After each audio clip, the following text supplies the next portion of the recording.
Chess is one of the oldest games in the world, dating back over 1,500 years. It has brought people together from different cultures, ages, and backgrounds over a common bond and passion for the game. Today we welcome Dr. Ismond Williams and Padella Stanley of the St. Kitts-Nevis Chess Federation, who recently traveled to Chennai, India, to participate in the first ever Chess Olympiad, and I can't wait to hear about it. Welcome to Good Morning, SKN. Welcome. Good morning to you. All right, so let's recap a little bit the history of the Chess Foundation here in St. Kitts and Nevis. Okay, a few little corrections, if I may. Please. It's the Chess Federation. Chess Federation. My apologies, it's right here. And secondly, just for the purposes of general understanding, it's not the first ever Chess Olympiad. It's the first Olympiad that St. Kitts and Nevis is participating in. It is the 44th Chess Olympiad. It's the Olympics of chess, and it's held every 2 years. This year it was held in Chennai, India, because the host, the original intended host, Russia, Moscow, has been misbehaving, as you know, and so the Directorate of the International Chess Federation decided to ostracize them. And India made a bid, and so it was held in India. And the other question was? Who initiated? I initiated it. You did. Chess has been played here for probably as long as anyone here can remember. And there's many chess players here at various levels, some beginners, some pretty okay, but there's no rated chess player in St. Kitts now. No Kittitian rated chess player. There's one man here who is what they call an international master. But he came here to do a job at the central bank, and he was pleased to stay on. So he's the only rated person in St. Kitts. And there are people here who are not at his level, but pretty close maybe. And we want to be able to get people rated in St. Kitts. So we're working on all this. We're working on many things at the same time. Sorry. When was the chess group, or how long has the chess group been in operation? This chess group, the St. Kitts-Nevis Chess Federation. Well, St. Kitts-Nevis became a member of the International Chess Federation in 2020. When I returned here from overseas, where I had been for about 10, 11 years, I decided to take some initiative to ensure that young people learn chess. And it really came to fruition about 2020. And we decided to ensure that we became a member of the world governing body for chess. Chess is a sport that commands a lot of attention, authority, and influence in the world. Huge. And the reason this team was selected was not necessarily because they're the best players. There are people who have been playing the game for a longer time, but it was an opportunity to give people who indicated an interest in the game to go to a world forum, such as they would never have had an opportunity to go to, and come back with the kind of understanding and appreciation of what's possible. Dr. Williams, I'd like to go back to something that you said concerning the ratings of chess players. Sorry, I didn't get that. The ratings of chess players here. You mentioned something about the ratings. Rating? Yes. I assume that there are some international standards that would form that. Chess, to be considered a rated chess player, you have to play against highly competent rated players. And there's a formula that is used with engagement of senior players that determines who is rateable and what rating they should have. It's basically a score of 10 to 30. Magnus Carlsen, who is the world's champion for the past, a Swedish man, young man, about 32 years old, he's rated at 2885. That's out of a rating of 3,000. Nobody reaches 3,000, Magnus Carlsen. But I referred, for example, to a young man who is here and who is an international master. Now, Magnus Carlsen is not only a grandmaster, but he is the world's champion. He's rated up there, 2885. They call it the 2800 Club. There are about 100, 200 people in the world who are in that club. The person who is here, who is an international master, he may be rated at, probably rated in 21 something. And the persons who are beginning can be rated as low down as 900 or 800. And between there are various levels. To become a grandmaster, you have to be up in the 2300 and up. That is your skill, your knowledge, your competence is up there. I set you apart from the rest of the chess world. We hope, despite our size, that we can operate in that league, punch above our weight, because there's no reason why, if you dedicate yourself and your development to teaching kids the game, not adults primarily kids. Adults can participate and see to what extent they can emerge. But it's much easier to work with kids because of the many things that chess can do for developing kids. Many things that it does for developing mind. And that's what we need to work at, what we can provide for children and their capacity to think outside the box and make a difference in their world, internal world and external world. Indeed. So Fidelio, what was your experience like with the chess tournament in India? Well, for me, it was a game changer in the sense that it was my first exposure at an international event, also for the team members. And so going in, we had no hope of winning any game, but luck came our way. Out of 9 rounds, we managed to win 2 and draw 1. And so out of that, it gave us the momentum of wanting to spread chess across St. Kitts and Nevis.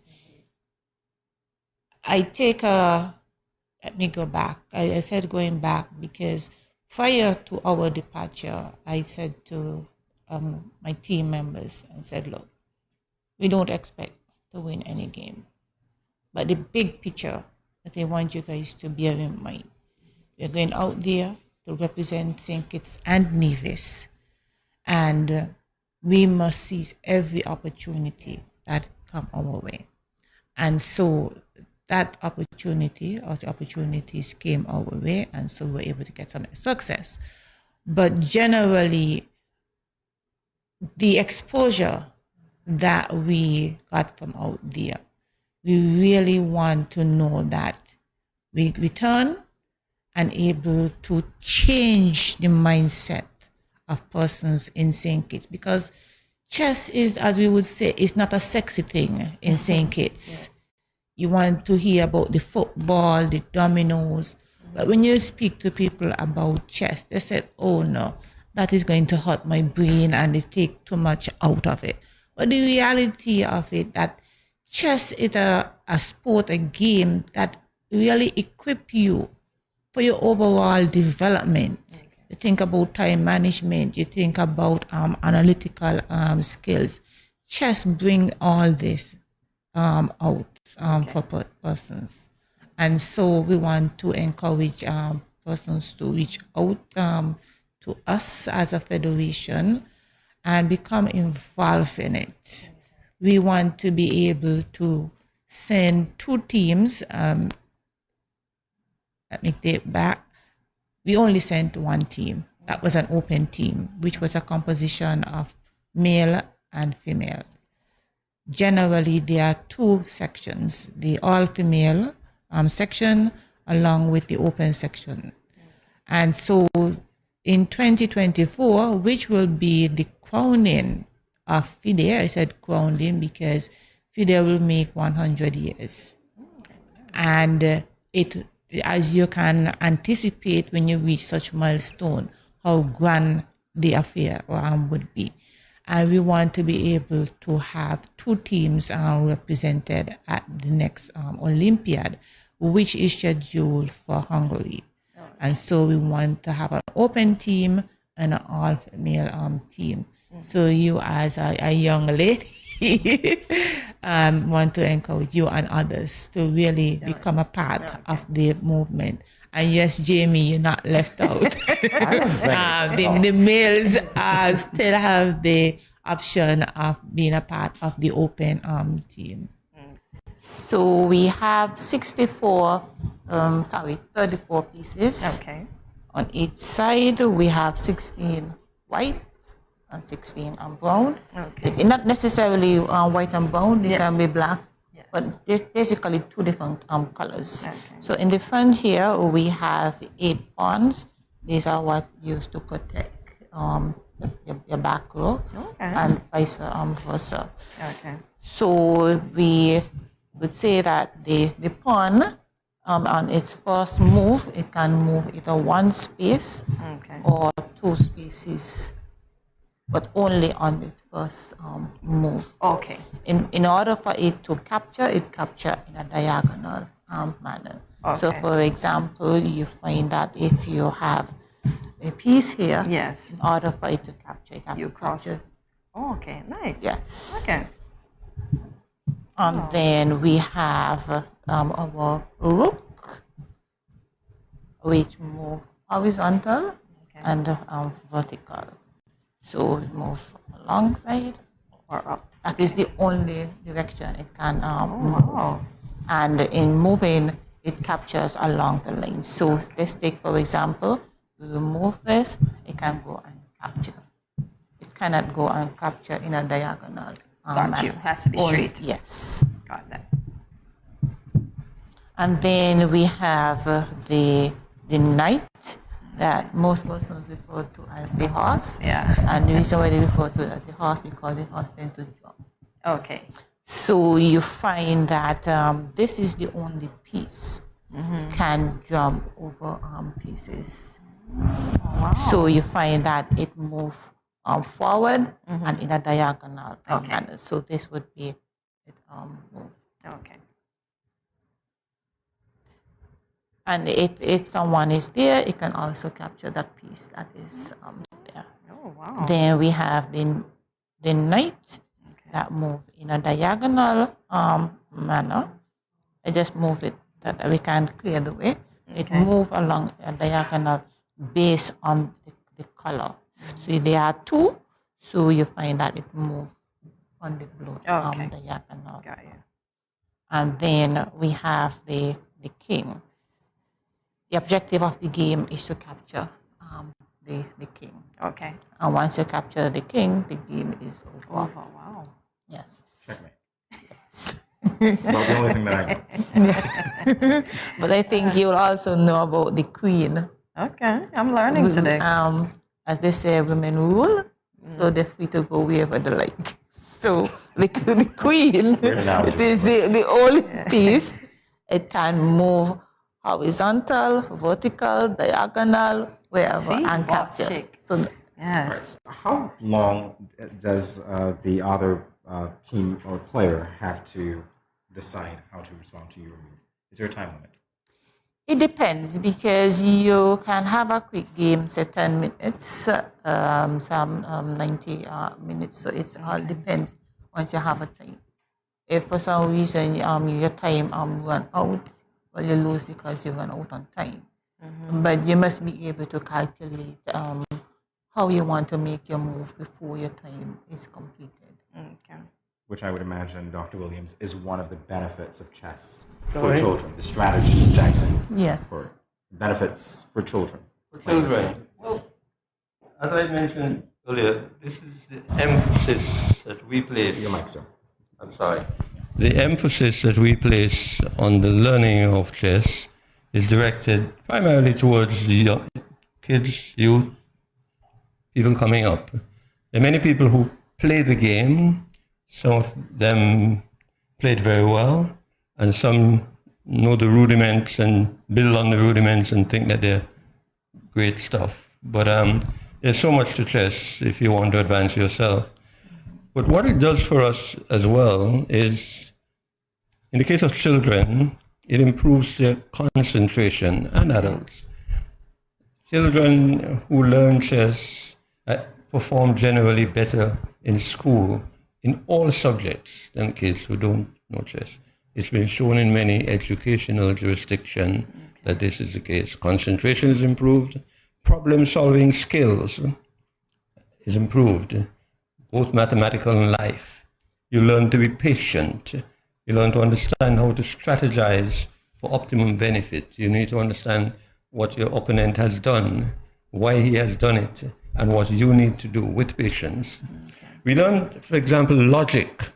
There's no game on earth that teaches logic like chess. And most people want their kids to grow up in this kind of environment where they have analytic skills, and have creativity. I mean, the pieces are moved and on the board in the same way by everybody. Yes, but the purpose of the movement and the benefit and the advantage to you or disadvantage to the other person takes few years to accomplish that. Okay, certainly it builds IQ. It's been shown in schools, for example, where there's a lot of emphasis on teaching chess these days. For example, in China, all schools must teach chess. There's a principality in Europe between France and Spain called Andorra, about the size of, but twice the size of St. Kitts, population about 80,000, and they insist that every child at the primary level must learn chess, and their educational scores in terms of international scores are way above the rest of the world. Yes? It teaches self-control.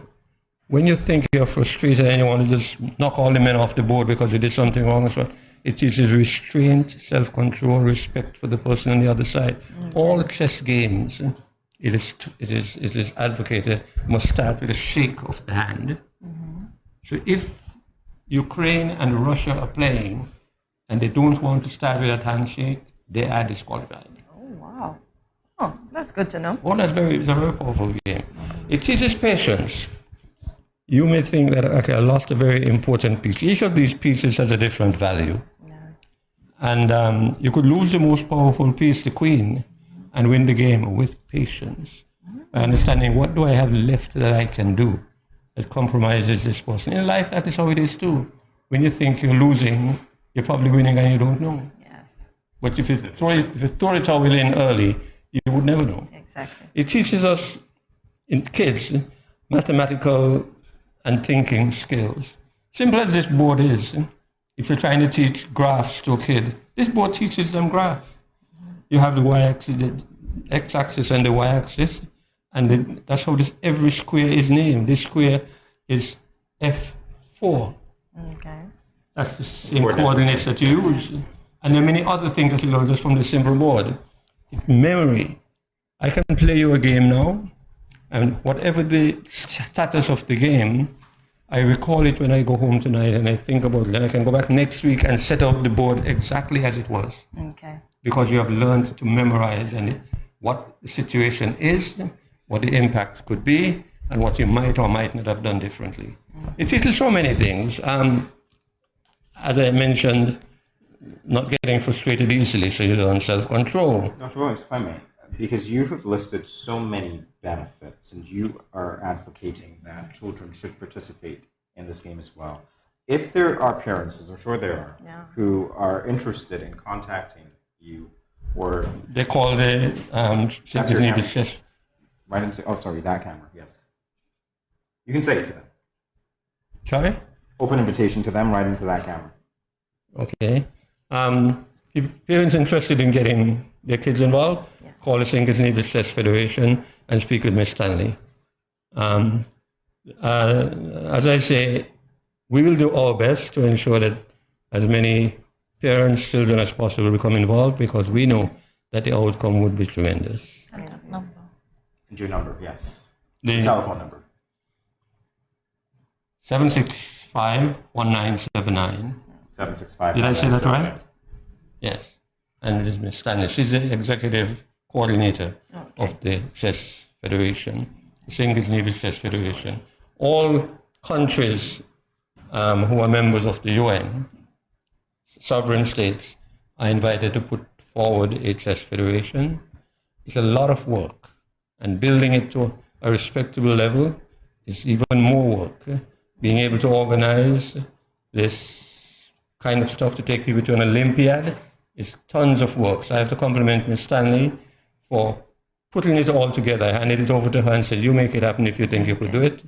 And she worked very tirelessly and selflessly as a service of love to make sure that it happened.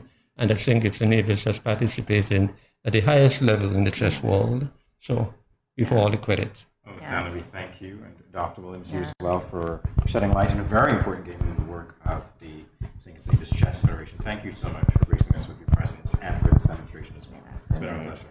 And thank you very much. And just before I want to make a surprise announcement. On behalf of the team, which comprises of Frank Gordon, Landerson Selkridge, Pradeep Nambi, Tchaikovsky York, and myself, I think 5. I want to delegate the 44th FIDE Chess Olympiad to Dr. Williams. We have decided on that because Dr. Williams is very instrumental and very supportive in making sure that we are all well represented at the FIDE Olympiad. I could swear that Dr. Williams was in Chennai with us because every turn of the time, Dr. Williams was calling in, making sure that things were going the way how they were supposed to be going. And so, on behalf of the chess team, just want to dedicate the Olympiad to Dr. Williams.